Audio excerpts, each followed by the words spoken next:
नमस्कार। आज हम बात करेंगे ऐसे वीर जिसने सेना में आगे रहने के लिए अपना सर काट कर फेंका था किले में। ये वीर मृत्यु को खेल समझने वाले राजस्थान के चुंडावत व सक्तावत थे। राजस्थान का इतिहास यहाँ के राजपूतों के हजारों वीरता की सच्ची गाथाओं के लिए भी जाना जाता है। उन्हीं गाथाओं में से एक है जैत सिंह चुंडावत की कहानी। उन्होंने मुगलों के खिलाफ 18 बार युद्ध लड़े थे। बात उस समय की है जब मेवाड़ के महाराणा अमर सिंह की सेना दो राजपूत रेजिमेंट चुंडावत और सक्तावत की अपनी सर्वश्रेष्ठता साबित करने के लिए एक प्रतियोगिता हुई थी। इस प्रतियोगिता में राजपूतों ने अपनी आन बान और शान के लिए अपने प्राण तक न्यौछावर कर देने वाली कहावत का एक अच्छा उदाहरण माना जाता है। कौन कहता है कि मौत आए तो मर जाऊंगा, मैं तो दरिया हूं समुद्र में उतर जाऊंगा। मेवाड़ के महाराणा अमर सिंह की सेना में विशेष पराक्रमी होने का कारण चुंडावत खाप के वीरों को युद्ध भूमि में अग्रिम पंक्ति में रखने का गौरव मिला हुआ था। वह उसे अपना अधिकार मानते थे, किंतु सक्तावत खाप के वीर राजपूत भी कम पराक्रमी नहीं थे। उनकी भी इच्छा थी कि युद्ध क्षेत्र में सेना में आगे रहकर मृत्यु का पहला मुकाबला उनका होना चाहिए। उन्होंने मांग रखी कि हम चुंडावत से त्याग, बलिदान व शौर्य में किसी प्रकार के कम नहीं है। युद्ध भूमि में आगे रहने का अधिकार हमें भी मिलना चाहिए। इसके लिए एक प्रतियोगिता रखी गई, जिसे जीतने के लिए चुंडावत ने अपना सर खुद धड़ से अलग करके किले में फेंक दिया था। सभी जानते हैं कि युद्ध भूमि में सबसे आगे रहना यानी मौत को सबसे पहले गले लगाना।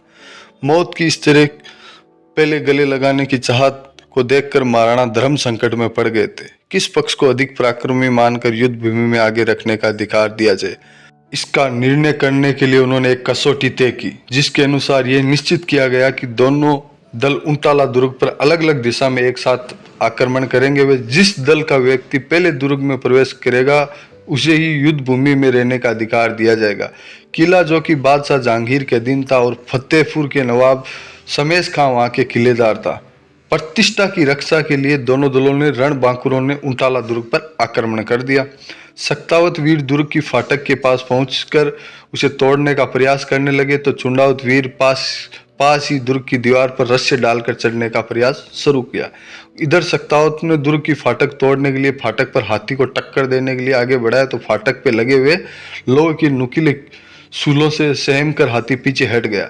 हाथी को पीछे हटते देखकर सक्तावत के सरदार बल्लू सक्तावत अद्भुत बलिदान का उदाहरण देते हुए फाटक के सूलों पर सीना अड़ाकर खड़े हो गए। वह महावत को हाथी से अपने शरीर पर टक्कर दिलाने को कहा, जिससे हाथी भी सूलों के भय से पीछे न हटे। एक बार तो महावत सहम गया, किंतु फिर बल्लू ने मृत्यु से भी भयानक क्रोधपूर्ण आदेश की पालना करते हुए अपने हाथी को टक्कर मारी, जिससे फाटक पर लगे हुए सूल वीर बल्लू सक्तावत के सीने में घुस गए और वीर गति को प्राप्त हो गया।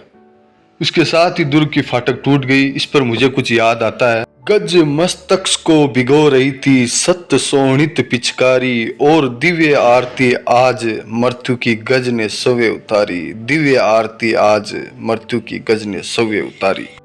इस प्रकार सक्तावत दल ने दुर्ग का फाटक तोड़ दिया और दूसरी ओर चुंडावत सरदार जैत सिंह चुंडावत ने जब ये देखा कि फाटक टूटने ही वाला है तो अपने पहले दुर्ग पर पहुंचने की शर्त जीतने के उद्देश्य से अपने साथी को कहा, मेरा सर काटकर दुर्ग की दीवार के ऊपर से दुर्ग के अंदर फेंक दो।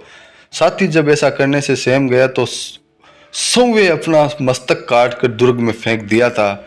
इस पर भी एक बात है।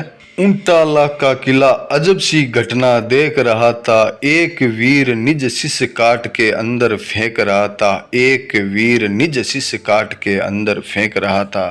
फाटक तोड़कर जैसे ही सक्तावत वीरों के दल दुर्ग में प्रवेश किया, उससे पहले चुंडावत सरदार का कटा मस्तक दुर्ग के अंदर मौजूद था। इस प्रकार चुंडावतों ने अपना आगे रहने का अधिकार अद्भुत बलिदान देकर कायम रखा। ये थे वीर चुंडावत जैत सिंह की कहानी। फिर मिलेंगे किसी अन्य वीर योद्धा की कहानी के साथ। जय माता जी की साथ।